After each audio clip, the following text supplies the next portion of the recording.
Oh iya juga. Assalamualaikum warahmatullahi wabarakatuh. Selamat malam semuanya. Aku Sony Gunawan. Kita kembali lagi di konten kali ini ngobrol aja karena sekarang lagi melaksanakan KKN. Kebetulan ini udah menginjakan waktu di minggu ketiga dan hanya tersisa sekitar 12 harian lagi. Di sini aku nggak sendiri. Di sini aku ditemani sama siapa? Aku Lisa dari Magelang. Dan Masnya? Rehan, Bandung. Oke. Nah, jadi kita ini satu kampus, kita kuliah di Universitas Padjadjaran. Tapi kita ini berbeda program studi. Ya. Nah, mungkin kita bisa tanya dulu dari Mbak Lisa deh. Nah, aku dari Prodi Perikanan Laut Tropis Kampusnya di mana, Mbak? di Pangandaran. Pangandaran. Nah, for your information juga di Unpad itu ada yang namanya PSDKU. Singkatannya itu adalah program studi di luar kampus utama. Salah satunya ada di Pangandaran. Kalau Pak Rehan di mana? Apa tadi? Prodinya. Oh, prodinya ya? Televisi dan film. Nah, cocok banget kan? Sebuah konten atau video itu biasanya anak TV dan film itu jauh lebih memahami ketimbang ya kita yang belajar secara mandiri dan juga mungkin sumbernya kadang dari Google atau ChatGPT dan lain-lain. Nah, sebelum kita banyak ngobrol hal lainnya, kita tanya dulu nih, kehidupan di kampus Pangandaran tuh kayak gimana? Lebih ke pengabdian. Kenapa bisa dikatakan pengabdian? Soalnya dari tempatnya desa banget gitu loh, nggak kayak yang di kota, kayak di Jatinangor. Jatinangor kan kota, jadi kayak kelihatan kuliah banget gitu. Oke. Nah, kalau di Pangandaran nggak, kita kayak di desa nyatu sama warga. Jadi dari segi tradisi masih kental banget. Tradisi apa yang sangat melekat di Pangandaran? Kayak masih ada adu domba. Ya, Adu domba. Adu domba itu kalau domba yang domba Garut. Uh-huh. Nah, itu yang diadu gitu. Terus juga masih ada kesenian gitu loh. Oh. Nah, kalau dari sudut kampus Jatinangor, Mas Rehan gimana? Jatinangor sebenarnya nggak kota-kota banget juga sih. Betul. Jadi kayaknya kita harus berhenti membeda-bedakan. Betul. Walaupun emang sebenarnya beda sih. Enggak sih, beda. Jadi di Jatinangor itu lebih kota mungkin ya. Pertama Lebih rame lah ya. Lebih rame. Pertama tuh macet. Terus kedua tuh mungkin tatanya ada enggak, itulah pokoknya. Lebih luas tempat mainnya, Lebih banyak pilihan. betul. Beragam. Betul. Nah, tapi kan nih kita yang sebenarnya kita juga nggak terlalu tahu banyak tentang PSDKU Pangandaran. Nah, dari Mbak Lisa sendiri nih, di PSDKU Pangandaran tuh apa yang bisa diunggulkan? Mungkin dari segi apa ya? Udaranya mungkin lebih sejuk. Betul, mungkin dari udara sih. Kegiatan juga kalau misal dari segi perkuliahan kita langsung, kalau untuk yang FPK ya kita langsung ke laut gitu. Sedangkan kalau di Jatinangor kan enggak kan? Iya, jauh lah laut. Nah, jauh. Nah, kalau kita di Pangandaran langsung ke lautnya gitu. Terus buat praktikumnya enak soalnya lapangan gitu loh. Jadi langsung masuk lah ibaratnya gitu. Kalau dari segi fasilitas ya Sedikit ada perbedaan. ya sedikit ada perbedaan. Nah, nih Mas Rehan sebagai anak TV dan film, cara menentukan gradasi warna yang tepat gitu loh untuk penyelesaian video. Contohnya misalnya kita lagi ngobrol kayak gini, yang bagusnya tuh warnanya tuh yang soft atau yang malah lebih ke gelap atau seperti apa? Tergantung keperluan. Kalau misalnya jadi bukan setiap warna tuh bisa merepresentasikan sesuatu. Contoh? Misalnya nih, ini video kita bikin sebelum ke gradasi itu misalnya ada pencahayaan gitu. Kita bisa bedain mana podcast horor, mana podcast nyantai gitu. Coba dari teman-teman tebak ini podcast apa? Dari tata cahayanya. Bukan horor kan? Betul. Kalau horor gimana?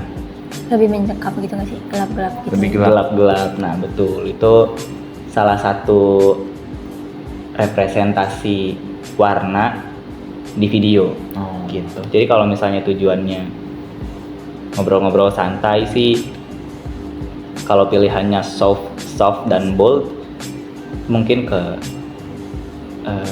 sama topiknya juga kali. Kalau topiknya ringan mungkin bisa dibikin soft. Kalau misalnya topiknya berat, mungkin bisa dibikin bold gitu. Tapi setelah menjadi mahasiswa TV dan film itu, ketika nonton film tuh apa yang pertama kali dilihat?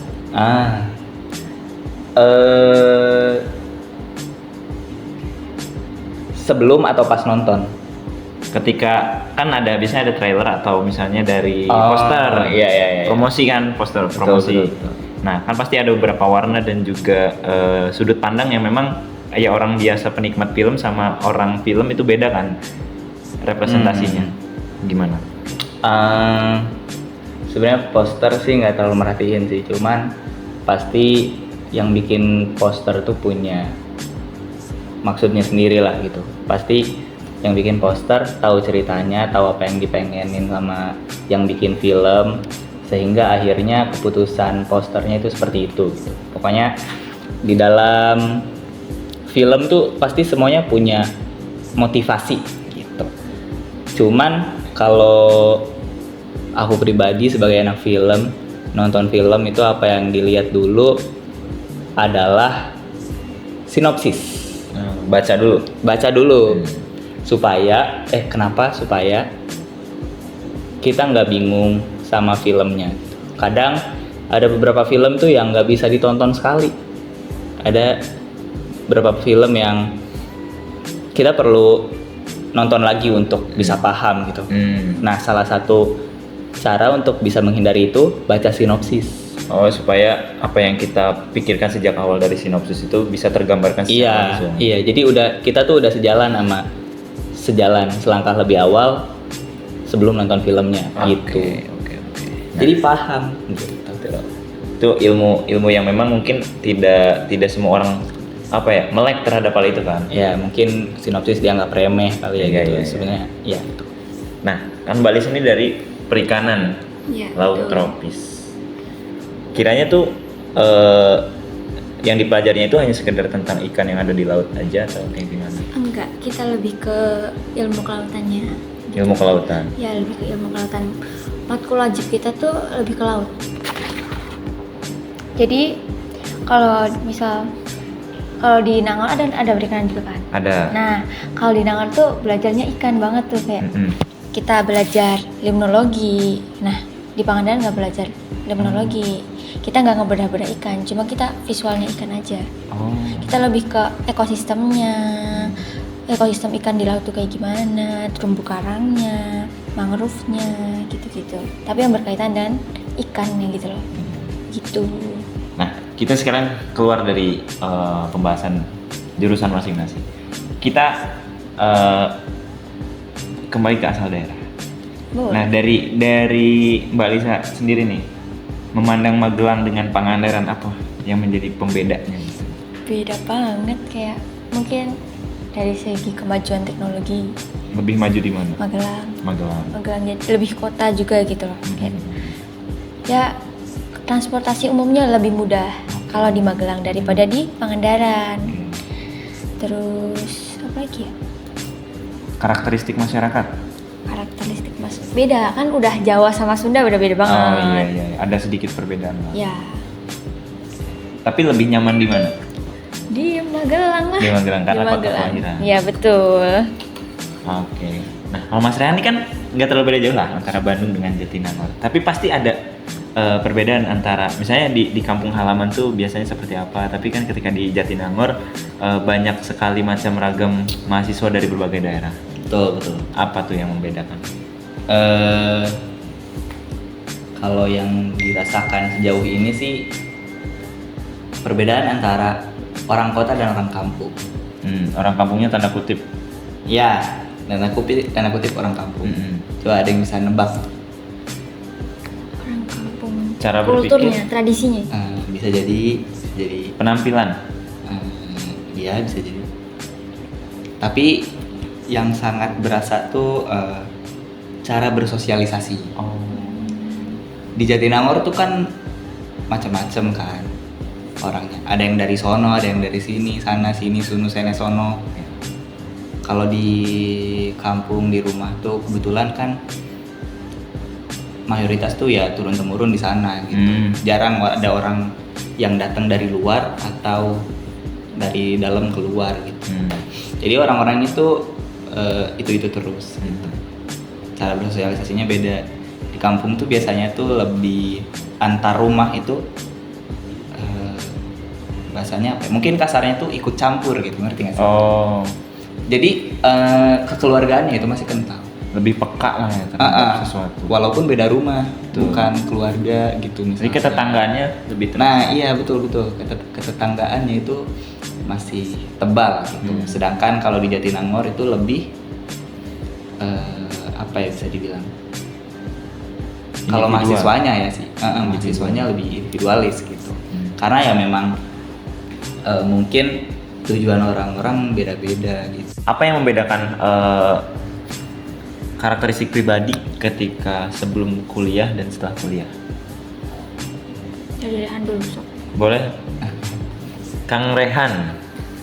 Nggak ladies first nih, boleh deh. Jujur banyak sih. Karena aku pribadi tuh nggak pernah berinteraksi sama orang yang di luar kampung halaman. Paling luas tuh kecamatan, bergaul tuh paling jauh tuh di kecamatan gitu. Skalanya kecamatan. Nggak pernah ketemu orang atau mungkin berteman sama orang dari misalnya itu dari luar, misalnya Magelang misalnya gitu. Atau dari Jakarta gitu. Banyak lah, nggak pernah. Setelah kuliah nih beda banget. Karena mungkin sebelum kuliah aku adalah salah satu orang yang kampung tadi gitu. Gitu. Cuman setelah kuliah tuh mungkin pikirannya lebih terbuka lah gitu. Bukan menyalahkan yang tidak kuliah, bukan menyalahkan orang-orang kampung gitu. Cuman lebih terbuka tuh maksudnya karena ketemu orang banyak gitu ya. Iya, nggak ada yang salah dan nggak ada yang benar. Semuanya tuh khusus kasus yang orang kampung ya maksudnya. Jadi punya sifat ketetanggaan yang masih kental tuh nggak salah. Iya, bagus justru kan. Iya, individualis juga nggak salah. Iya. Karena balik lagi ke karakteristik sama kebutuhan, mungkin lebih ke kebutuhan pribadinya tuh. Gitu. Karena manusia tuh kan fluktuatif gitu ya. Kadang mungkin butuh tetangga juga, kadang mungkin butuh sendiri juga gitu. Itu sih lebih ke jadi apa ya? Lebih terbuka banget gitu pikirannya gitu. Itu satu contoh kasus aja gitu. Berarti kayak ya kita nggak menjudge orang yang memiliki satu karakter tersebut kan? Ternyata manusia tuh emang ya punya alasan masing-masing gitu. Oke. Menarik sih. Iya, itu satu kasus doang. Masih banyak sebetulnya yang baru disadari setelah kuliah. Nah, dari Mbak Lisa selama sebelum kuliah nih sampai sekarang 5 semester. Ya. Meskipun baik lagi ya kampusnya kita di Jatinangor dan Pangandaran. Bagaimana? Apa yang dirasa di diri pribadi itu ada perubahan gitu? Pola pikir. Paling berubah pola pikir. Contohnya kayak gimana? Kayak banyak sih, kayak dari yang sebelum kuliah itu masih pikirannya kayak anak-anak gitu kayak pikirannya main mulu. Terus kuliah udah ketemu orang-orang baru dengan pikiran-pikiran yang baru yang lebih pemikirannya lebih luas, jadi gue ngerasa ternyata pikiran gue tuh secetek itu gitu loh. Gitu di diri pribadi gue. Terus apa lagi ya? Berarti lebih ke istilahnya membuka sesuatu hal yang memang sebetulnya tuh apa yang kita pikirkan awalnya tuh enggak yang apa ya benar banget dan juga enggak salah banget gitu. Iya, jadi kayak banyak mindset yang berubah menjadi lebih baik gitu. Secara tidak langsung kayak pengetahuan itu ditransfer dari orang-orang baru kan? Betul, kayak gitu maksud aku. Tapi nih, penting nggak sih pendidikan tinggi? Ini penting menurut gue. Penting. Kalau menurut gue penting, soalnya karena itu pola pikir. Jadi pendidikan tuh ngerubahnya ke pola pikir, Iya. bukan ke yang lain. Oke. Gitu. Kalau Mas Rehan gimana? Sama sih. Sama, cuman mau nambahin gitu. Nggak semua orang tuh memandang kuliah tuh untuk membentuk pola pikir. Khususnya orang kampung tadi tuh ngelihat kuliah tuh sebagai hal yang percuma biasanya. Iya, bisa. Jadi seolah-olah kuliah tuh hanya sekedar untuk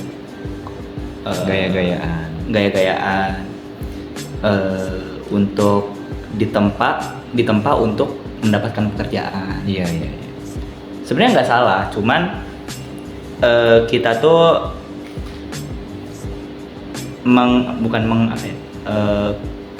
melupakan sesuatu gitu, yaitu pola pikir tadi gitu.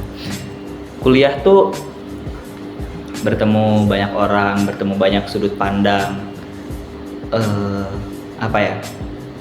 itu sebenarnya menurut aku hal yang paling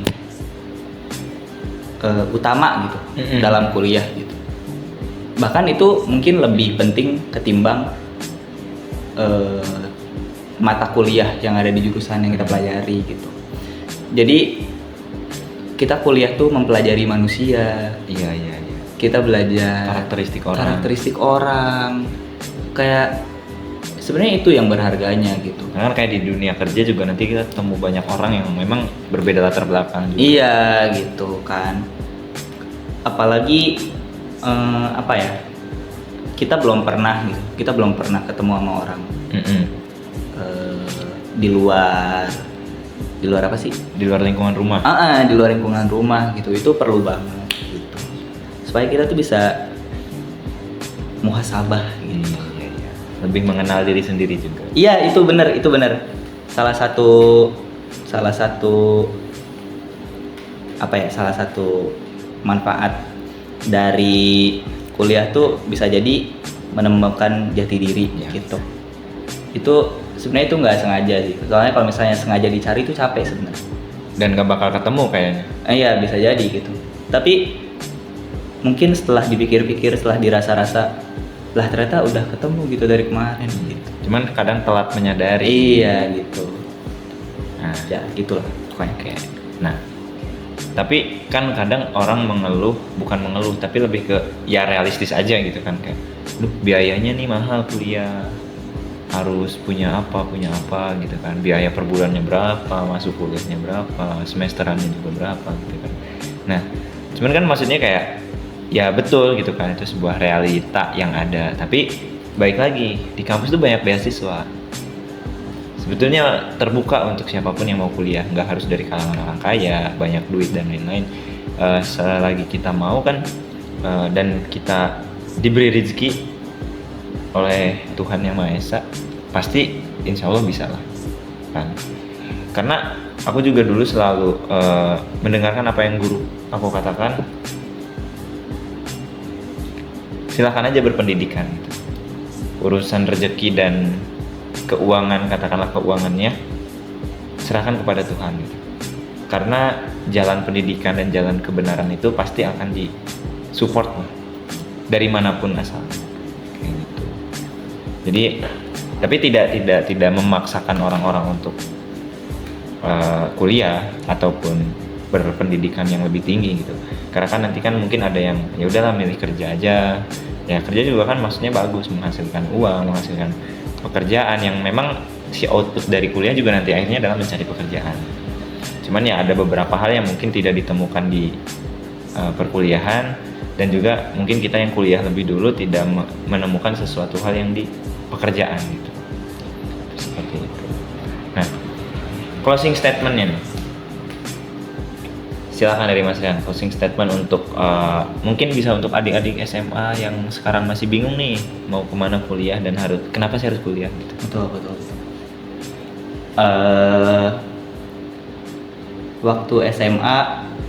Waktu lulus SMA, aku pernah nangis lihat satu video film pendek animasi gitu.